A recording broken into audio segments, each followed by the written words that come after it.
Саламатсыздарбы? Бүгүнкү биздин өтө турган темабыз Corel Drive программасында интерактивдүү инструменттер менен иштөө. Бул жерде биз искажение жана чейн инструменттеринин жардамында иштейбиз. Бул искажение инструментинин жардамында иштеп баштайлы. Ал үчүн биз Corel Drive программасын ачабыз дагы.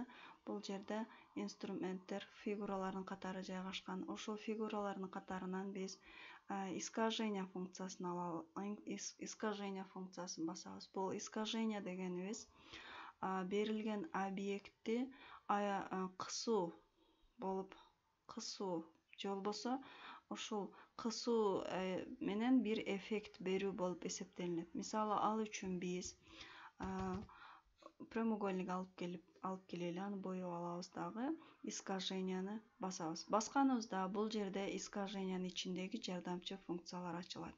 Бир эле искажение эмес, бардык фигураларды басканда бул жерден жардамчы функциялары чыгат. Эми биз бул жерден искажениянын бул мынаны басып көрөлү. Бул өтө көп эмес, санда мындай 4 же 5 багытта кысып берүү болуп эсептелинет. Ичкери тарапка же сырткы тарапка мындай болуп тартсак, өзүнчө бир фигура пайда болот. Мындай түргө келтирсек болот, же мындай түргө, типке келтирип алсак болот. Эми мына көрүп турганыңыздардай мындай кылып форматтарын өзгөртүп, крупный кылып берип алсак болот. Эми бул бардык эле жардамчы функциянын ичинде удалить функциясы бар. Бул удалить функциясынын жардамында буга чейинки ошол кылгандарыбызды удалить этебиз дагы. Мындай кылып ар бирин бирден алып келет. Мына биринчи прямоугольниктин өзүнүн багытына келтирет. Эми бул в виде застежка молнии деп турат. Бул дегенибиз мындайча айтканда ошол чекелерин, объекттин четтеринен өзүнчө бир тишчелерди пайда кылып берет. Буну басып көрөлү. Мындай тишчелер пайда болот, көрүп турганыңыздардай. Эми бул жерден бул амплитудасын өзгөртүп алсак болот. Амплитудасын өзгөрткөнүбүздө мындай болуп бизге тишчелеринин учтары уштуу болуп чыгып берет. Канчалык көбөйткөнүбүз сайын учу чыга берет. Эми частотасын карайлы. Частота дегенибиз бул ошол чыгып турган зубчиктердин, тишчелерди көбөйтүп берүү болуп эсептелинет. Бул жерде случайный искажение деп, эгер муну баса турган болсок, мындай кылып ошол чыгып турган уштарын бир аз жапыс формага алып келип, мындай форматка алып келип берет. Мына тишчелерин азайтып. Эми искажениянын определенной части объекта дегенибизде бул ошол объекттин кээ бир бөлүктөрүнүн гана тишчелерин узун, кээ бирин кыска кылып көрсөтүп берет. Эми бул жерден муну өчүрүп алабыз. Искажение, кручение дегенибиз бар. Бул бизге ушул объектибизди шакекче формага алып келип алсак болот. Бул бир канча кызыктуураак болуп эсептелинет. Мындай кылып ушул ортодон кармап туруп басып айлантсак, мындай формага келет. Эми бул жерден бул берилген объектибиз сааттын жебесине карама-каршы же сааттын жебеси менен бирдей багытта кетет. Мунун поворотун көбөйтүп алсак болот. Ушул шакекчени, мындайча айтканда, шакекчени басканыбыз сайын бизге шакекче кошулуп бере берет.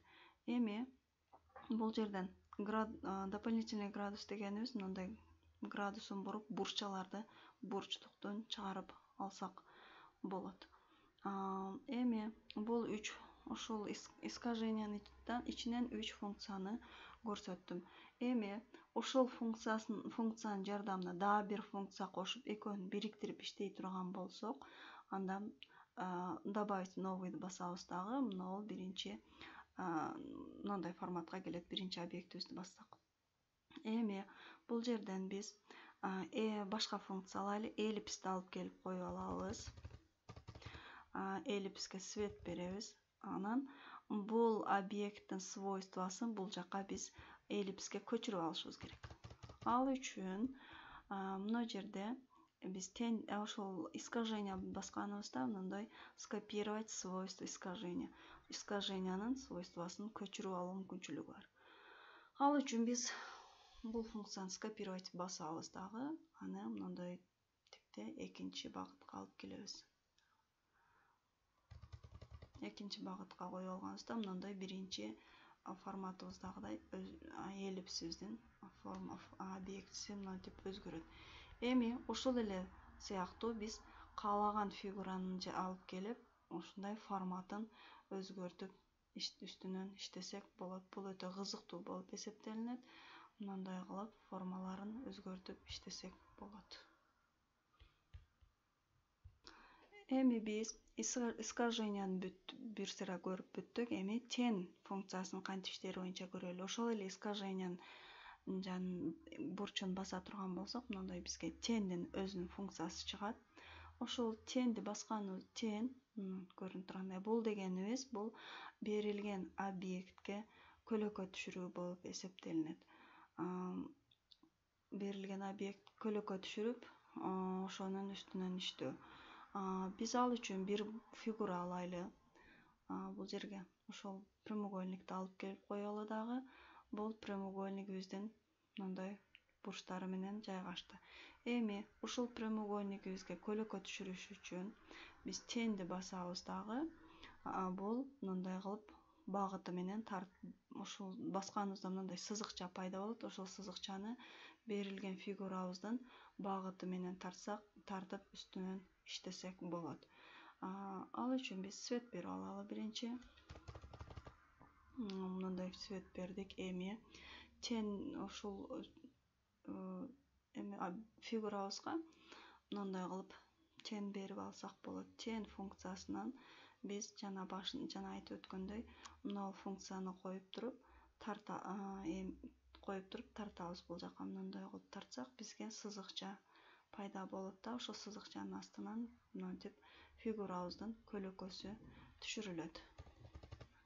Бул көлөкөнү биз каалаган багытта жылдырып алсак болот. Мындай кылсак, бизге мындай жер жагына жылып берет. Бул ушул берилген фигурабыздын каалаган айланасына коюп алсак болот. Анан бул жерден мындай кылып туруп ошол түшүрүлгөн көлөкөбүзгө бул ортодо сызыкчанын жардамы аркылуу объект ошол көлөкөнүн прозрачность, жарыктыгын көбөйтүп, азайтып алсак болот. Бул функция мына жерде аткарылат. Жардамчы функциянын ичинде мына көрүп турганыңыздай бул жака кылсак азайып атат, эми көбөйүп атат. Эми размытие тени деп, эгер бул функцияны баса турган болсок, бул функциянын жардамында биз мындай кылып берилген ушул теңибизди, мындайча айтканда түшүп турган теңдин жарыктык ортосунда калат дагы, айланасынын да жарыктык бир аз азайып, мындай формага келет.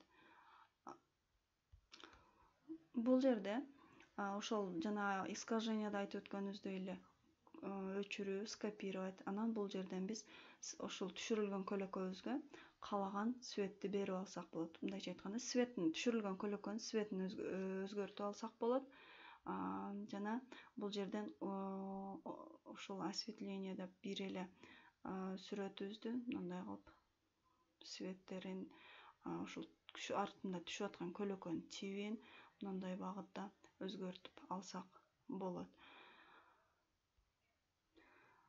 Жана бул функциянын жардамында ошол түшүрүлгөн көлөкөбүздүн мындай кылып тарта алабыз. Бул жерден мындай кылып жапыс түрдө дагы өзгөртүп иштесек болот.